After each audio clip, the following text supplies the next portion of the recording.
Hey, I'm Pastor Dave, and this is the weekly Bible stories that we're doing for the Bright Star Parish. We're doing these for Sunday school and for youth group. That's what it's intended to kind of fill in for. And currently today, we are at Detroit Methodist because all of the congregations and communities of the Bright Star Parish are important, and so we've elected to be in Detroit. And we are doing a selection of uh, Bible passages that have to do with Lent. And so this one, of course, one of the themes of Lent is an acknowledgement of human sin. And so we're in Genesis chapter 3. This would be the fall, and I'll be, it's 1 through 15, Genesis 3, 1 through 15. But again, I'm reading from the Children's Bible, which is a synopsis of that. Now, of all the animals, the most cunning was the snake. And one day he said to Eve, "Why don't you eat of the tree of the knowledge? The fruit is delicious and it won't harm you. God doesn't want you to eat it because it will make you wise like him." Take a bite. And the fruit looked so delicious that silly Eve did pick some, and she offered some to Adam too, and they both ate it. And at once they realized that they were naked, and they tried to cover themselves with leaves. When God found Adam and Eve hiding behind some bushes, he knew what had happened and was very angry. He cursed the snake and banished Adam and Eve from the Garden of Eden, telling them that from now on they would have to work hard and make their own food and clothes. And then he placed an angel with a flaming sword to stand guard at the entrance of the garden. That would be the story of Adam and Eve and the fall. First of all, Pastor, I would like to ask you to tell us what you mean when you say the fall. And then I also wonder, obviously, Adam and Eve were the first people, so we're like them, we're people. Mm-hmm. But how is our behavior and our hearts like Adam and Eve? Mm-hmm. And then I suppose the answer to that question is the fall. We use that word, that's a theological kind of catchword. It's one of those words that Christians use, and we don't always explain it. So it's a good question. The idea is that Adam and Eve lived in Eden, which was a paradise, and lived in a kind of perfect relationship with God, which you could argue was kind of the source of paradise for them, and was that the fundamental reality of Eden was that God was there, and they were in perfect relationship with God, with one another, and with the nature around them. But then because of their disobedience, which is recorded there, they fall from that state of grace, I guess. They fall from that condition, I think primarily of being in perfect relationship with God, and are, I suppose the big psychological word that we use is alienated, but separated from God and one another, separated from nature. And it's that separation, that fall from an original perfect state, that's referred to as the fall. And so in that sense, we're like them in that we are separated.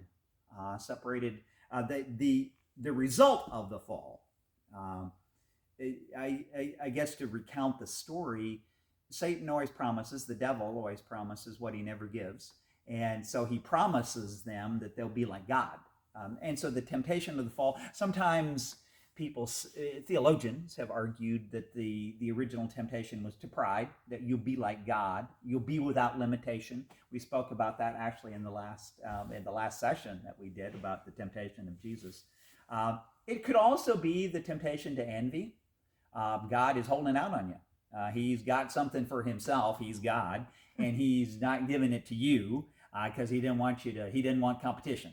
Essentially that's the hook that Satan is offering, or the worm, I guess, that he's offering. The hook is that rather than bait and switch, the hook is that separation from God. The bait is you'll be like God, or you will get something that God's holding out on you with. And so Adam and Eve sin, and immediately they realize they're separated from God. They hide from him. They try to cover up that condition with bushes. They hide in the bushes. No one here but us, but us birds. And they're hiding from God, which I think speaks to that separation. And which I think is another, how are we like Adam and Eve? We're like Adam and Eve in that we hide from God sometimes. maybe not in bushes, but there's lots of things that we can hide with from God with, right? So we hide from God. We realize we're separated from God. I would argue that guilt and shame, I mean, you realize you're naked, that would be shame, right? Guilt and shame are not something that preachers invent in order to get money out of their pockets. Guilt and shame are something that are kind of part of the existential human condition, that we're all kind of, there's that deep sense psychologically we have where we're ashamed. We feel guilty.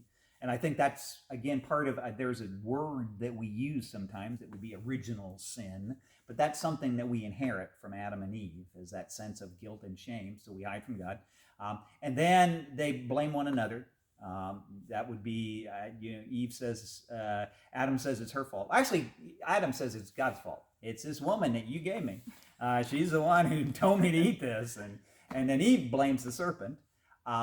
And so separation from one another. And I think, again, how are we like Adam and Eve? We're like Adam and Eve in that we are separated from one another.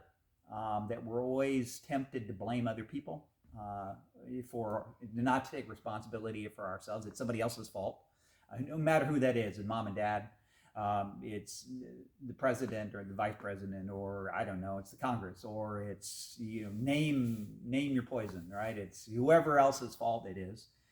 And then, likewise, we're separated from the world around. Adam and Eve are cast out of the garden. But I think, to a degree, I would argue that our separation from nature and then from our own human nature, likewise, is rooted in that original sin. And so, the way that we ultimately overcome that, and the reason that this is a Lenten theme, is because I would argue that the only way to overcome that is for God to repair that. What God ultimately does, it wasn't in the passage that I read, but God gives them skins to wear. He gives them clothing to wear, which means that something had to die. If God clothed them with skins, then that, I would argue, is kind of a prototype, a prefigurement, if you would, of Jesus and his blood. That there's a sacrifice, and then that God clothes us with something that he provides us with. That the only way to overcome that sin, and therefore separation from ourselves, separation from one another, separation from God, is to heal that separation with God. And that's what we do first. And that really is the purpose of Jesus Christ for his life. For his birth. It was important that Jesus be born, the Christmas story, because God can't die, only humans can die. And it was necessary for Jesus to die so that his blood could provide a way for us, his sacrifice instead of us, could provide a way for us to be in a right relationship with God, that then repairs our relationship with one another, that then repairs our relationship with nature and our human nature. So, in that sense, we're like Adam and Eve. Thanks, Pastor.